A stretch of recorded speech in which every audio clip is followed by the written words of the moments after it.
Assalamualaikum warahmatullahi wabarakatuh. Berjumpa kembali bersama saya Muhammad Arif Amiruddin, ZLTC. Sobat ZLTC, pada kesempatan ini saya akan memperagakan sebuah aplikasi sederhana yang kami upload dalam blog kami. Jadi dia akan menghitungkan kebutuhan penulangan pokok dan juga kebutuhan penulangan sengkang untuk struktur balok gitu ya. Nah, ini bisa digunakan untuk daerah tumpuan ataupun juga daerah lapangan, karena di sini nilai inputan momennya itu global. Begitu juga dengan gaya gesernya ya. Oke, langsung saja. Misalnya kita di sini menggunakan program Start Pro ya, atau teman-teman juga menggunakan program Etaps, atau juga ada yang menggunakan Midas ya sebagainya. Dan kesempatan ini saya akan gunakan Start Pro ya. Kita akan modelkan dari awal. Oke, next. Kita akan gunakan nama yang lain, portal gitu saja ya. Baik, nah seperti ini. Kemudian kita aktifkan snap node or beam. Kita klik sembarang tempat ya, seperti ini.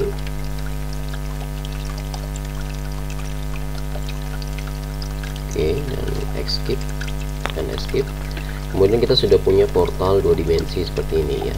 Kemudian kita blok, lalu kita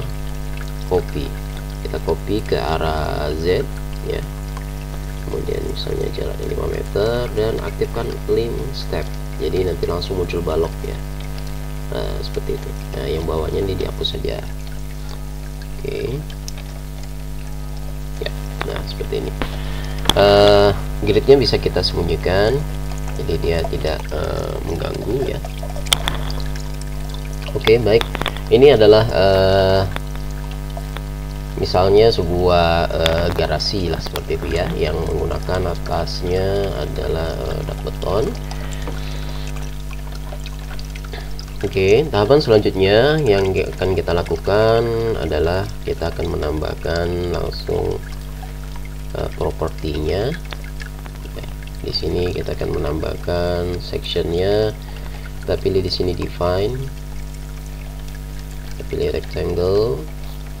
Untuk YD nya atau tinggi balok ya, saya ambil 0,45 misalnya, dan ZD ini adalah lebar balok 0,2. tipe material konkret, tekan add seperti itu ya. Lalu kemudian kita pilih use cursor to assign, kita klik assign, lalu kita arahkan ke balok-balok struktur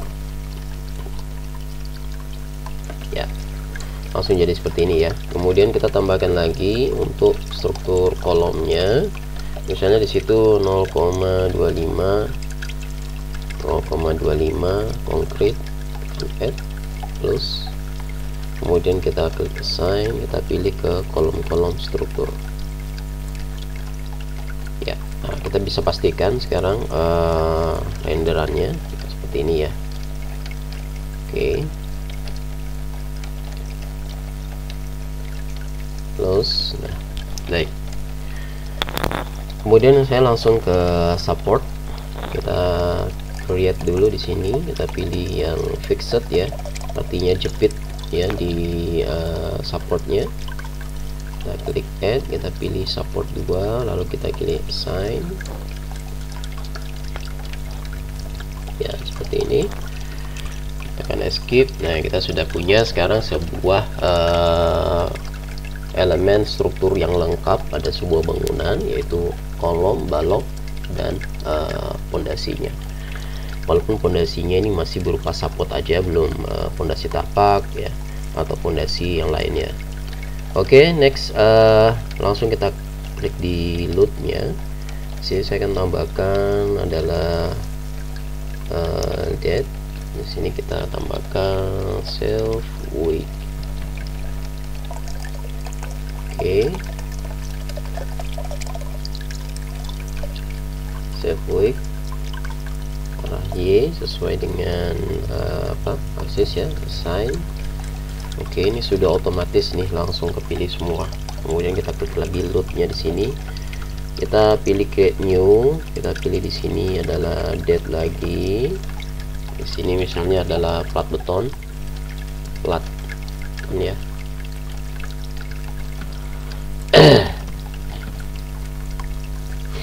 Oke.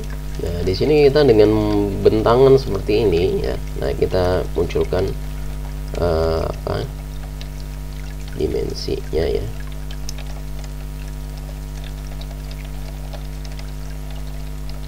Oke.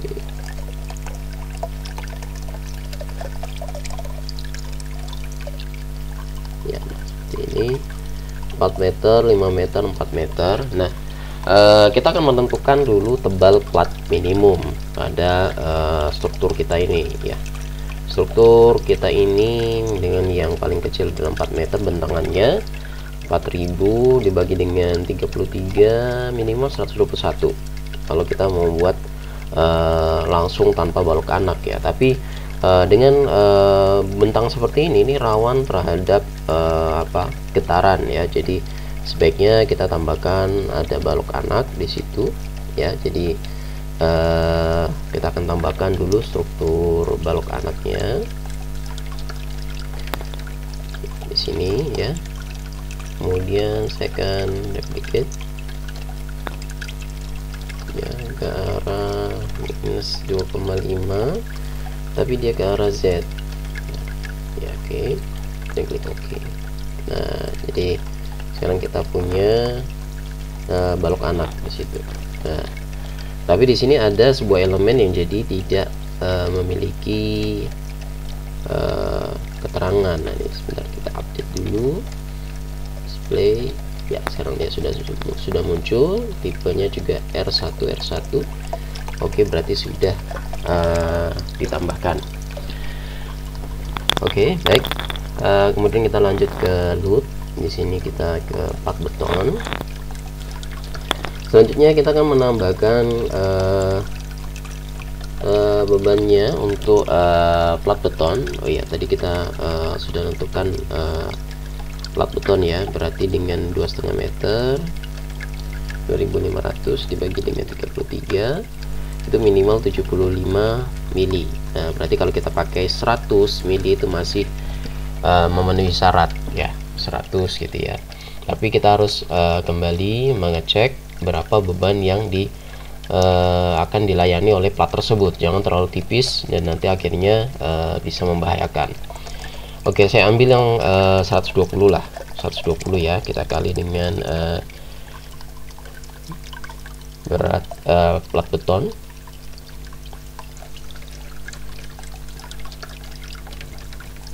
Oke, sebentar. 2400 dikali 0,12 berarti 288. Baik, plus 288. Kemudian Y nya minimum di ketinggian 3 meter, maksimum di 3 meter. Kemudian X ring-nya dari 0 maksimum ke 4. Kita bisa lihat di sini ya, di dimensi ya. Untuk Z nya minimum dari 0 ke 5.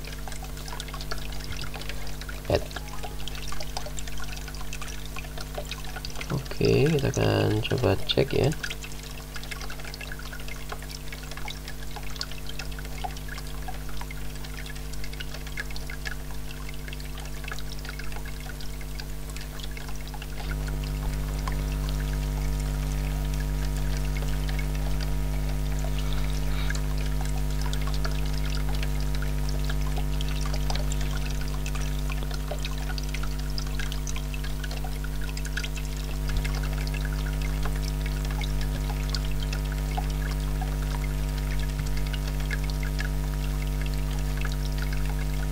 Baik.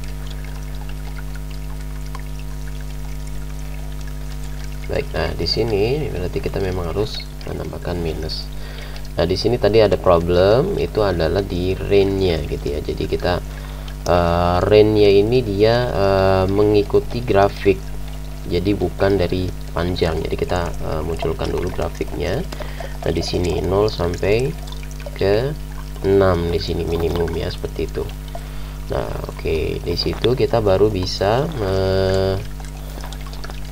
menentukan di situ ya. Nah, oke. Jadi kalau misalnya tadi di 5 dia tidak sampai ke seluruhnya. Jadi saya ganti 6. Oke. Nah, dia tetap ada. Tadi kenapa dia tidak memunculkan? Karena dia berada di luar area grid. Jadi di situ harus kita pastikan. Jadi bukan hanya dimensinya yang kita perhatikan, tapi juga grid pada saat awal penggambaran. Oke, nah di sini sudah muncul nih beban 4 beton. Kita akan tambahkan lagi, yaitu beban hidupnya.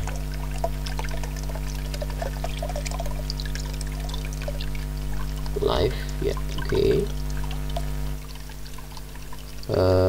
Misalnya di sini adalah oke. Dan kita tambahkan di sini member load. Kita pilih floor range, beban hidupnya gunakan minus juga. Misalnya di situ ada 250 kg per meter. Di sini tetap 3, di sini adalah 6, di sini adalah tadi adalah 5, masih oke. Nah, oke. Ya. Nah, seperti itu. Jika kita menambahkan plat beton secara langsung ke dalam permodelan, maka berat plat betonnya tidak perlu ditambahkan secara manual seperti ini ya. Itu kalau kita modelkan terpisah, berarti harus kita masukkan. Baik, nah langkah selanjutnya kita akan tambahkan di situ adalah load combination ya. Oke, kita akan tambahkan di sini adalah kombinasi ya. Oke, tambahkan dulu GDL, gabungan berat gabungan berat mati ya, shape dan beton. Oke, di sini sudah ada muncul di sini GDL. Lalu kita tambahkan lagi combine, klik lagi new. Di sini adalah 1,2 dead load tambah 1,6 live load. Oke, di sini kita tulis 1,2, beton juga 1,2, untuk live 1,6. Oke, kemudian klik OK. Nah, di sini sudah muncul DDL live ya. Jadi dia sudah terakumulasi di dalam kombinasi yang kita masukkan. Baik, oke, kita lihat 3D nya seperti ini ya. Lalu kita langsung aja ke proses analisa. Di sini saya tidak mendesain menggunakan fasilitas yang ada di program, tapi saya akan langsung ke analisa. Kita klik add di sini, close, perform analysis ya. Langsung kita analisis, analisis. Baik, dan sekarang kita lihat bagaimana grafiknya. Oke, nah ini adalah grafik momen pada kombinasi ini ya. Kita bisa lihat di sini. Oke, misalnya kita pilih ini, kita pilih garis beloknya. Oke, add beam ini. Nah, di sini kita bisa lihat gaya dalam yang sudah muncul di tabel yang sudah disiapkan oleh program. Di balok yang kita pilih ini nomor 11, berarti kita gunakan di kombinasi ini. Kita bisa lihat nilai dari momen MZ yang kita pakai ya, MZ. Di sini ada minus 45,857 kN meter. Nah, di sini kita gunakan yang ton meter aja. Berarti kita rubah dulu satuannya. Kita gunakan metric ton dan meter. Oke, satuannya langsung berubah.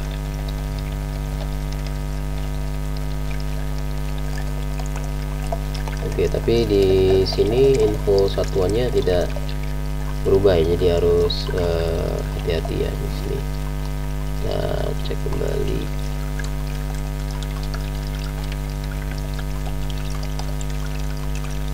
Oke, di sini spring variable force unit. Nah, di sini harus kita ganti juga menjadi metric ton meter.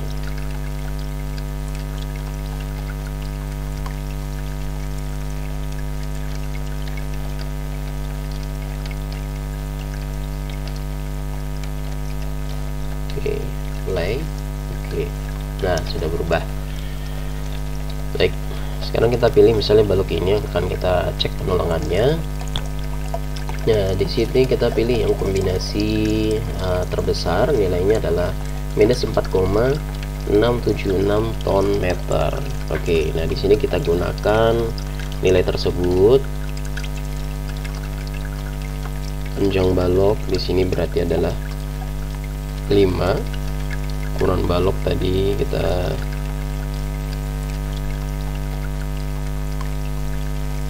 lihat ukuran baloknya.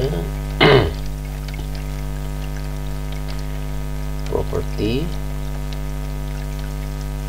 ya, ini 200 kali 45 ya.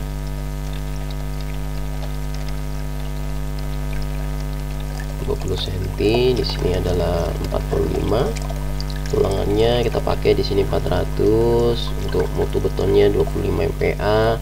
Moment ultimate nya dari sini kita edit sesuai dengan output program. Di situ kita nilai 4,676, kita ambil 4,7 ya, 4,7. Oke, 4,7, abaikan simbol negatifnya.